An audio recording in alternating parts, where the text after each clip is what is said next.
AC அறைக்குள் நீண்ட நேரம் இருப்பதால் ஏற்படும் பக்க விளைவுகள். விரிவான விளக்கத்தை இந்த செய்தியில் காணலாம். இணைந்திருங்கள் தமிழ் மீடியா 360 சேனல். இது உங்களுக்கான சேனல். கோடை வெயிலின் உக்கிரம் பல இடங்களில் அதிகரிக்க தொடங்கி இருக்கும் நிலையில் பலரும் குளிர்சாதன வசதியுள்ள அறைக்குள் அதிக நேரம் செலவிட தொடங்கிவிட்டார்கள்.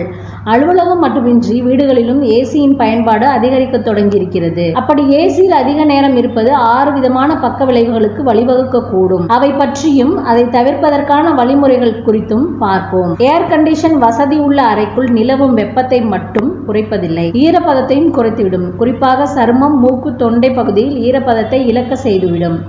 சரும வறட்சி, சரும எரிச்சல், சரும முறிதல் போன்ற பிரச்சனைகளுக்கு வழிவகுக்கும். சிலருக்கு சருமம் நெகிழ்வுத்தன்மை அடைந்து மெல்லிய கோடுகள், சுருக்கங்கள் ஏற்படவும் கூடும். இது விரைவிலேயே வயதாகும் தோற்றத்தை எட்டி பார்ப்பதற்கான அறிகுறியாகவும் மாறிவிடுகிறது. அத்தகைய பிரச்சனை கொண்டவர்கள் ஏசி அறையில் அதிக நேரம் செலவிடுவதை தவிர்க்க வேண்டும். சரும பராமரிப்பு விஷயத்தில் கூடுதல் கவனம் செலுத்த வேண்டும். சூரிய கதிர்கள் உமிழும் வெப்பத்தை குறைத்தாலும் சுற்றுச்சூழலில் கலந்திருக்கும் ஈரப்பதத்தை நீக்குகிறது. இது நீரிழப்புக்கு வித்திடும். அதன் காரணமாக தாகம், சோம்பல், சோர்வு போன்றவை எட்டி பார்க்கும். இதனால் ஏசி அறைக்குள் அதிக நேரம் செலவிடுபவர்கள் உடலில் நீரேற்றத்தை பராமரிக்க போதுமான அளவு தண்ணீர் பருகிக்கொண்டே இருக்க வேண்டும். அத்துடன் தொடர்ச்சியாக ஏசிக்குள் இருக்காமல் அவ்வப்போது வெளியே நடமாட வேண்டும். சிலருக்கு கண்கள் வறட்சி நிலைமையிலேயே காணப்படும். அவர்களில் கண்களின் போதுமான அளவு தண்ணீர், கண்ணீர் திரவம் படர்ந்திருக்காது. அப்படி கண்களில் வறட்சி தன்மை கொண்டவர்கள் ஏசியில் அதிக நேரம் இருப்பது நிலைமையை மோசமாக்கும். கண்களில் ஈரப்பதம் குறைந்து கண் எரிச்சல், கண் அரிப்பு, கண் சிவ போன்ற அறிகுறிகள் எட்டு பார்க்கும்.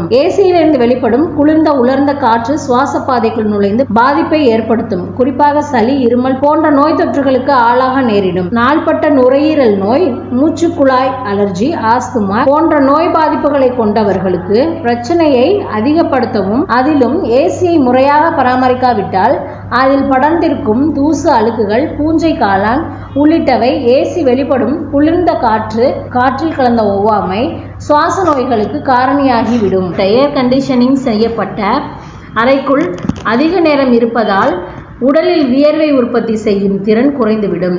இதனால் இயற்கையாகவே உடலில் எண்ணெய் உற்பத்தி ஆகும் திறனும் பாதிப்படையும். அதன் காரணமாக சருமம் மந்தமாகவும் ஆரோக்கியமற்றதாகவும் தோன்றும். உடலில் எண்ணெய் இல்லாததால் முடி வறட்சி அடையும். முடி உதிர்வது, முடி உடைவது போன்ற பிரச்சனைகளும் எட்டி பார்க்கும். எக்ஸிமா, சொரியாசிஸ், ரோசாசியா போன்ற தோல் வியாதிகளை கொண்டவர்கள் ஏசி அறையில் அதிக நேரம் செலவிடும் போது ஏசியில் இருந்து வெளிப்படும் காற்று நிலைமையை மோசமாக்கவும் கூடும். சருமம் ஈரப்பதத்தை இழந்து சரும வெடிப்புக்கு வித்திடும். தோல் பிரச்சனைகளை அதிகரிக்க செய்துவிடும். இந்த பிரச்சனைகளை தவிர்க்க ஏசி அறையில் குறிப்பிட்ட நேரம் செலவிடுவது நல்லது.